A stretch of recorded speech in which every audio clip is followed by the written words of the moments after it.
નાના બાળકોમાં કફ શ્વાસ અને એલર્જીની સમસ્યા કે જેમાં બાળકોને પ્રોબ્લેમ થતો હોય અને પછી ડૉક્ટર્સ એમને નેબ્યુલાઇઝ કે પંપ લેવાનું કે અને મોટે ભાગે ડૉક્ટર્સ એમ કહેતા હોય છે કે બાળક માત્ર અમુક ઉંમરનું થશે એટલે એને મટી જશે, મોટો થશે એટલે મટી જશે, પણ ધીરે ધીરે બાળકને પંપની કે નેબ્યુલાઇઝની આદત પડતી જાય અને બાળક કેટલી હદે મુશ્કેલીમાં આવી જાય છે. અને આયુર્વેદની સિમ્પલ મેડિસિનથી વ્યવસ્થિત ધ્યાન રાખવાથી કઈ રીતે આપણે એમાંથી બહાર આવી શકીએ છીએ એ વિશે આજે હિયાનના મધર મારી સાથે છે કે હિયાનના રોગ વિશે આપણે કહેશે અને આયુર્વેદથી હિયાન સંપૂર્ણપણે અત્યારે સ્વસ્થ કઈ રીતે થયો છે એના વિશે આપણે સાંભળશું, જેથી દરેક પેરેન્ટ્સ સુધી આ વિડીયો ખાસ પહોંચવાની એટલે જરૂર છે કે આપણા બાળકોને આપણે હાનિકારક દવાઓથી આદત કરનારી દવાઓથી બચાવીએ અને એને સ્વાસ્થ્ય જીવન આપીએ. એના માટે આજે હિયાનના મધર મારી સાથે છે જેને આપણે પૂછશું.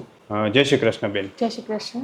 બેન, શું પ્રોબ્લેમ થયો હતો હિયાનને? હિયાનને વેધર ચેન્જ થાય કે કંઈ પણ બહારગામ જઈએ તો તેને કફ, ઉધરસ, શરદી, સૂકી ઉધરસ, પછી ગળામાં એને ખાડો પડો એવી ઉધરસ એને ચાલુ જ કન્ટિન્યુઅસ ચાલુ. રાત્રે સૂઈ ન શકે અને 15 દિવસે મારે એને દવા આપવી જ પડતી. 15 દિવસે એને એન્ટીબાયોટિક કોર્સ કરવો જ પડતો. બરાબર. અને એને પંપ, ડોક્ટરે અમને પંપનું કીધું કે જ્યાં સુધી બાળક મોટું થશે ત્યાં સુધી એને પંપ ચાલુ રાખવો પડશે. કેટલા જાતના પંપ આપ્યા હતા બેન? 2 આપ્યા હતા, 2 જાતના, બ્લુ ને પિંક કલરના 2 હતા.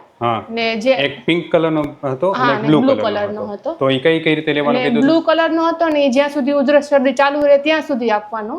એટલે જ્યાં સુધી કે મતલબ 10 દિવસ ચાલુ રહે તો 10 દિવસ એને સવાર, બપોર, સાંજ 3 ટાઈમ આપવાનો. 3 ટાઈમ આપવાનો. અને પિંક કલરનો હતો ને રાત્રે એને 2 પંપ તો રાત્રે રેગ્યુલર ડેઈલી આપવાના.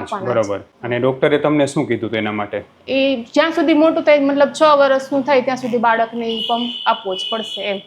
આપવો જ પડશે. કદાચ એકાદ દિવસ વચ્ચે સ્કીપ થયું હોય કે કાંઈ પણ ભૂલ થઈ હોય તો પછી એને પાછો ઉથલો મારે, વળી પાછી 10-15 દિવસની પાછી એને કન્ટિન્યુઅસ દવા. એક દિવસ પણ તમે પંપ છોડી દો? 1 કે 2 દિવસ મતલબ ભૂલાઈ જાય આપણાથી કે છૂટી જાય કે ક્યાંક બહારગામ ગયા હોય તો એ છૂટી જાય તો એને પાછો એને પંપ આપવો જ પડતો. મતલબ પહેલેથી પાછો એકડો ઘૂંટવો પડતો. ઓહો. અને વળી પાછો તમારે એ સમય એન્ટીબાયોટિક આપવાની, નેબ્યુલાઇઝ કરાવવું પડે. નેબ્યુલાઇઝ પંપ આપ્યો ત્યારે નથી કરાવ્યો, પણ પહેલા શરૂઆતમાં નાનો હતો ને ત્યારે એને નેબ્યુલાઇઝ કરવાનું હતા. આ એને કફની પ્રોબ્લેમ એને કેટલા વર્ષથી હતી આશરે? આમ તો એ જન્મ થયો ત્યારે જ હતી, પણ ત્યાંમાં રાજકોટના ડોક્ટરે અમને લોકોને દૂધ મનાઈ કરી હતી. દૂધ પીવાની નહીં, ગાયનું દૂધ તો મનાય, દૂધ એને આપતી જ નહીં. પછી અહીંયા ગાંધીધામે પછી એક આ જે ડોક્ટરે કીધું ને કે એ 6 વર્ષ સુધી બાળક મોટું થશે ત્યાં સુધી એને આપવાનું. એટલે એ મેં પંપ આઈ થિંક 3-4 મહિના કે વધારે કર્યું હશે. સતત આપ્યો. હા. તો બેન, તમે આ પંપ ને બધું આપતા ને તોય પ્રોબ્લેમ પાછો થઈ જ જતો હતો? હા. જેમ કે તમે ક્યાંય બહારે જાઓ.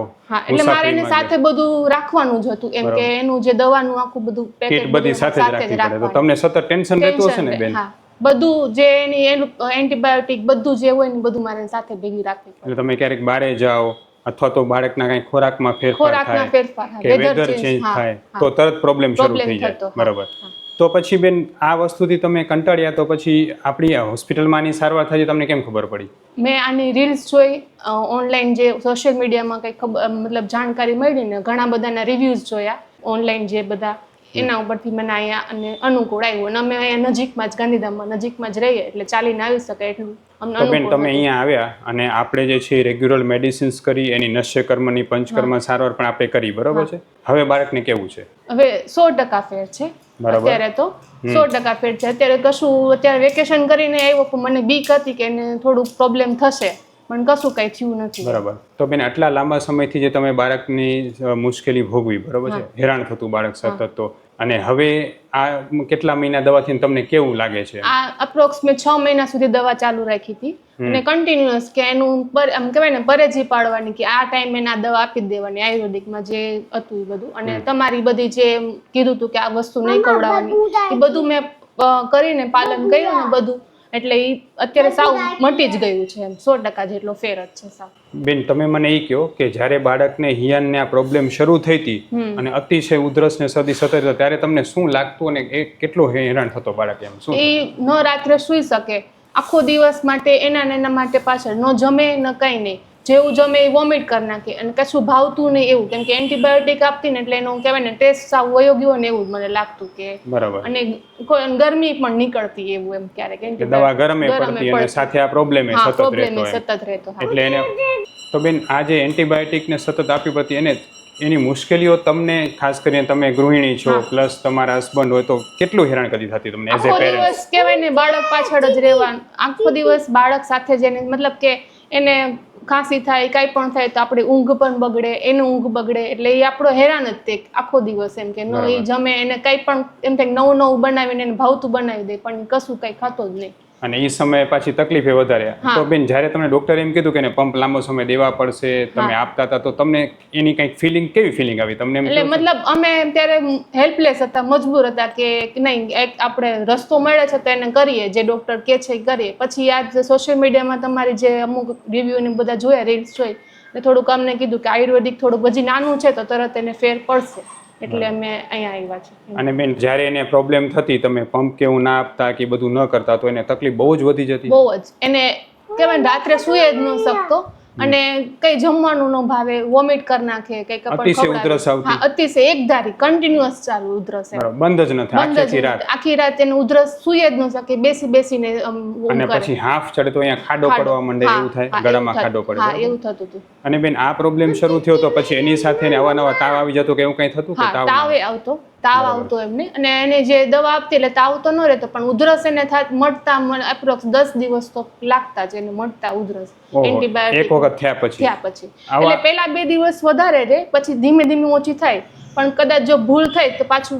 અને આવા લગભગ એન્ટીબાયોટિક ને તમે લગભગ કેટલા કોર્સ કરાવ્યા છે બેન તમે? આશરે તો આમ તો ઘણા થયા હશે, બહુ ગણતરી નથી, પણ એને ઘણું કરાવ્યું. રિપોર્ટ છે ઘણા બધા કરાવ્યા છે? બધું. કેટલા રિપોર્ટ્સ કરાવ્યા છે આશરે? રિપોર્ટ એટલે મતલબ કે ડોક્ટર અમને એ લોકોએ કરી દીધું હતું કે તમને એન્ટીબાયોટિક આ ચાલુ મતલબ પંપ ચાલુ કરીએ છીએ, કેમ કે એને સૂકી ખાંસી ને એની એલર્જી છે. બાળકો એને એલર્જી નિદાન, બાળકોને ડોક્ટર એલર્જી નિદાન કર્યું હતું કે એમ કીધું કે એને અસ્થમાની અસર જેવું પણ કીધું? ના, એટલે એમ ઉધરસ ને એના બધું ચેક કરીને કીધું કે એને એલર્જીની ઉધરસ છે, મતલબ કે એને વેધર ચેન્જ થાય કે ધૂળ ઉડે તો એની ઉધરસ છે, બાકી કફની ઉધરસ નથી. એમ અને દવા લેવી જ પડશે? લેવી જ પડશે એની દવા. બરાબર. અને એના પછી જે છે દવા લેવા છતાં પણ પ્રોબ્લેમનું સોલ્યુશન ના આવતું? ના.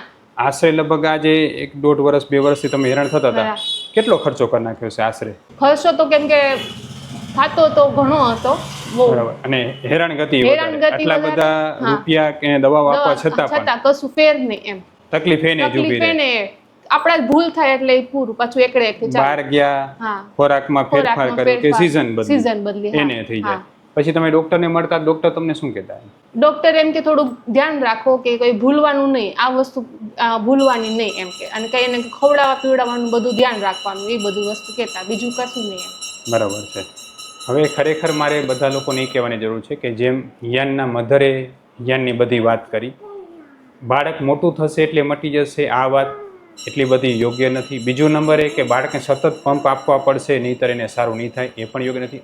બાળકને આ પ્રોબ્લેમ થવાના મુખ્ય 3 કારણો છે. એના પેટમાં કૃમિ હોય, બાળકની ઇમ્યુનિટી લો હોય, અને ત્રીજા નંબરે બાળકને કફ બનવાની તાસીરો, જેને કારણે એને ફેફસામાં કફ જમા થતો અને કફ સુકાઈ જતો હોય, એટલે વારે વારે કફ નીકળવા પ્રયત્ન કરે, પણ આપણે એન્ટીબાયોટિક બધું આપીને વારે વારે દબાવી દઈએ એટલે આ પ્રોબ્લેમ સતત રહે. બાળકોના આ પ્રોબ્લેમમાં આયુર્વેદનો એકમાત્ર ઉપાય છે કે એને કફ થવાની વસ્તુ દૂર થાય, એની કફની તાસી તૂટે, અને સાથે સાથે બાળકની ઇમ્યુનિટી સ્ટ્રોંગ થાય, તો આ વસ્તુ સંપૂર્ણપણે મટે છે, જે આપણે હિયાનમાં જોયું. બેન, હવે તમને પહેલાનું હિયાનનું જીવન અને તમારું જીવન એઝ એ પેરેન્ટ્સ અને હવે એમાં કેટલો ફરક લાગે?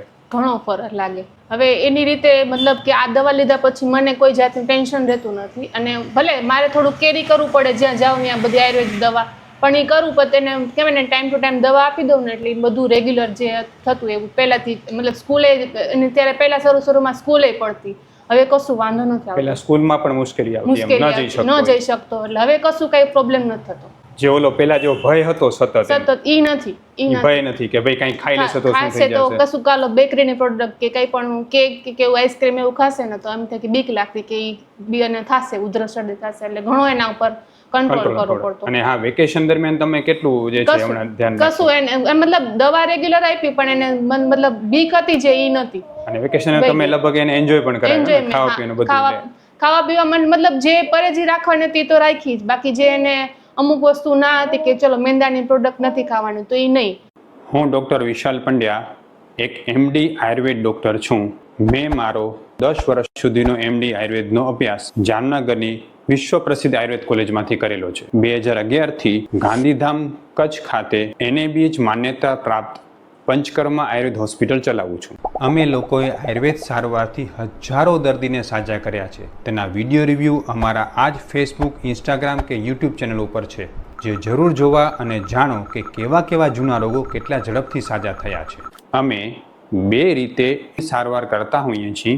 સૌથી પહેલાં તો કચ્છ કે એની આસપાસના દર્દીઓએ હોસ્પિટલમાં રૂબરૂ બતાવવા માટે આવવું, અને બીજું કચ્છથી દૂર રહેતા દર્દીઓ માટે ઘર બેઠા ઓનલાઈન દવા પણ મંગાવી શકે છે. વધુ માહિતી માટે નીચેના નંબર ઉપર હાય લખીને વોટ્સએપ કરો, એટલે તમને ફીસ કેટલી છે, કોર્સ કેટલો કરવો પડશે વગેરે માહિતી વોટ્સએપમાં મોકલી આપશું.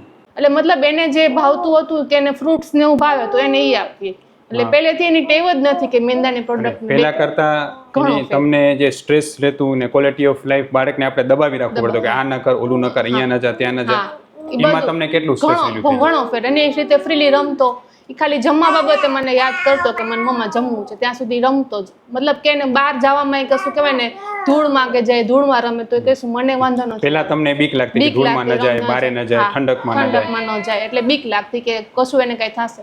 પણ હવે કશું નથી, બધે રમે છે ને બધું એન્જોય કરે છે બધા. બેન, હિયાન જેવા ઘણા બાળકો છે ને પેરેન્ટ્સ તમારી જેમ જ હેરાન રહેતા હશે, શું કહેશો બેન તમે એને? અહીંયા આવો એકવાર, મતલબ કે એકવાર તમે મળી જાવ સરને, એટલે તમને ઘણો બધો ફાયદો થશે.